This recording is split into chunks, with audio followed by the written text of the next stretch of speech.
and welcome to the Never Ending Backlog podcast, your place for short reviews from a gamer with the goal of reducing his backlog.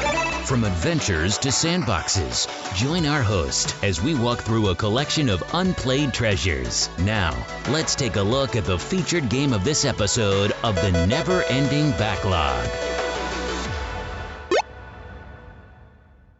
Hey everybody, welcome to the Never Ending Backlog podcast. I'm your host, Zach, and today we are reviewing the 2D running game with a one-button control scheme called Return of the Zombie King by Return to Adventure Mountain.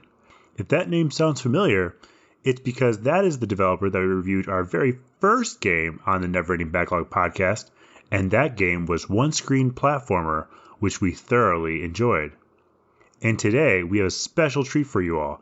We are joined by the owner and developer of Return to Adventure Mountain, Chris Zukowski. Welcome to the podcast, Chris.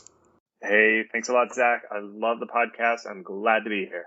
Awesome. Thank you for joining us again today, and we're glad you could be here. I figured this interview will be a hybrid of reviewing Return of the Zombie King, as well as learning more about you, Return to Adventure Mountain, your creations, the development process for your games, and any interesting stories you want to share, etc. Sound good? Love it. Let's do it.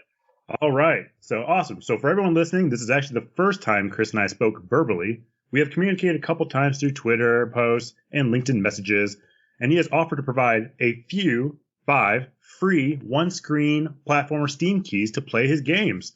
So what we will do is the first 5 listeners that follow Never Ending Backlog on Twitter and Adventure Mountain on Twitter and comment on this post with your current favorite PC game will earn a free Steam key, which we will send you through direct message on Twitter. Thanks again for providing those, Chris. No problem. Sounds fun.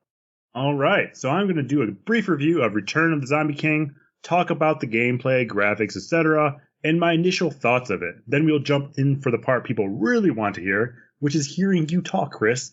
But by all means, please jump in, interrupt, and let's make this a fun conversation. All right, so first off, Return the Zombie King. First and foremost, the game installed great, picked up the correct resolution, which anybody that listens to this podcast know that's a struggle. It did push 1920 by 1080 in the center monitor, which didn't require any finagling, which was a nice treat. That's news to me. It just worked, so glad I did that. Yeah, it was amazing.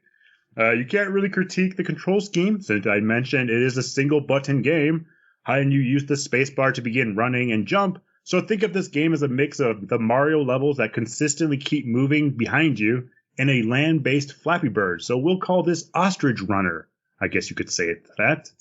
Love it. Good, good. The graphics are clean. It's a retro-bit side-scrolling game that begins in a sepia-colored environment. However, from the screenshots on Steam, it does seem that the world goes through a Pleasantville-like, remember that movie? It had Jeff Daniels? Loved it. Colorization. So I'm assuming that's something you can unlock later on? Oh, yes, you can. Perfect. The world level select is quite similar to Super Mario World, and you collect coins to unlock new skills and abilities, which is always fun to collect and unlock new stuff. You do that through collecting coins, which is just a blast. And the completionist that I'm not, but I seem to find myself becoming more so, is loving it. It is not just a jump and avoid creature platformer, though. And I found this out by level 2. Since you play as a zombie king, you are literally degrading as you run. The more you move, the more you degrade. So not only are you trying to collect coins, avoid creatures and pits, and complete the level to move on, you're trying to do so sparingly as to not fall apart. So for a person that wants to unlock everything and jump often to collect the coins, that's frustrating, but I like it. It's challenging. Well done, Chris. Great. I like the dark fantasy theme, especially think the cover art is beautiful. So that's awesome. And I always like I said, I'm a big fan of box art and cover art. Chris, did you create the artwork or was that a team project? Did you hire somebody? How'd that go about? No, that's totally on my artist. I am not that good of an artist. I mean, I'm okay, but not that good. I knew I needed to bring in a professional, so that's done by a great artist. His name's in the credits. I can't think of his name right now. So check the credits of Return of the Zombie King, and you'll find out this great artist's name. He did the pixel art, and he did the cover art, so great on him. Impressive. Yeah, it is beautiful. The cover art is stunning. I can definitely see it sitting on my physical wall of PC big box games. I would love it. I must also note that the slime creatures in yet another game similar to the Eodor Genesis game review I did earlier, are incredibly powerful. I mean, they literally jump and attack my character as I try to avoid them, prompting me to lose health, die, well, I guess die again, since it is a zombie after all, and restart the level. However, then again on my second round, what I had thought was bones inside those slimes is actually springs, or at least I assume they are springs. Therefore, I realized to avoid them, you just run at them. So well done again there, Chris, because the slimes destroyed me. Oh. And I think the previous point I made about learning the game is the most important part. There isn't a lot of text or copy in this game. You get by with a lot of imagery, and since it's a pixelated game, I feel you do a great job at capturing what it is you're supposed to do without saying it. Even like the unlocking stuff, you kind of know what it does, and I think that's really impressive. It's very similar to my experience with Machinarium, which I really like that. I like communicating through art rather than through words or voiceovers. I think that's really great. Cool. Yeah, that's great. It's hard to get, and I'm always afraid that I didn't nail it. But hey, it sounds like you figured it out. So good work. Yeah, I figured it out in less than an hour. So well done. So I enjoyed it. Overall, I do recommend this game. It's a great time suck if you want something simple to just spend time doing. You know, I could definitely see this being on mobile devices as a tap click time waster. Any thoughts about bringing this to mobile, Chris, or is it on mobile and I just don't do enough research? It's already on mobile, both for your Android and iPhone devices. Awesome. Well, I suck at research. All right. So there was my brief review of the one-button side-scrolling platformer Return of the Zombie King, which can be found on Steam for $4.99 currently, and the best price was $1.24 on Steam, according to Is There Any Deal? Any comments about Return of the Zombie King before we start chatting, Chris? Just enjoy it. Don't think. Just go for it. Awesome. I like it. So now we're done with the review. Chris, I have a couple of questions to get the conversation started. We might hit all the questions. We might not. That's all right either way. So the very first question is, why did you choose to get into game development? Is this your sole career? I know the answer, but our listeners won't. So basically tell me a little bit about yourself. Yeah, I think it always chose me. I can't think of anything else I've ever wanted to do. As soon as I saw Mario run across the screen, I was like, I need to do this. And so I think a long time it's just always been in the back of my head. But I studied computer science and then got into design after school and all that. And then I turned 30 and I was like, you know what? I got to relive the dream. I got to do it. I've always told myself I would, and I always made little stupid side games, but never finished them. I was like, it's 30. I'm turning 30. I got to do it. And so I did it and released a series of games. This is probably my fifth or sixth. Return of the Zombie King is my fifth. I think One Screen Platformer was my sixth.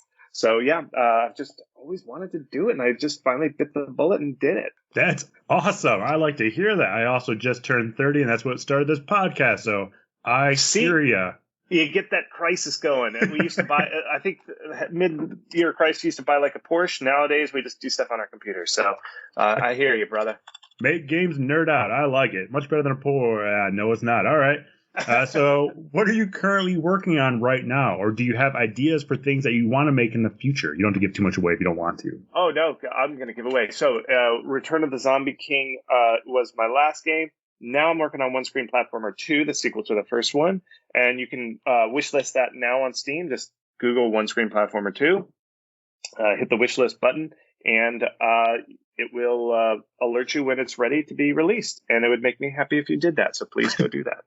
Awesome. I like it. So similarly to asking authors what their favorite book is, what is your current favorite PC game?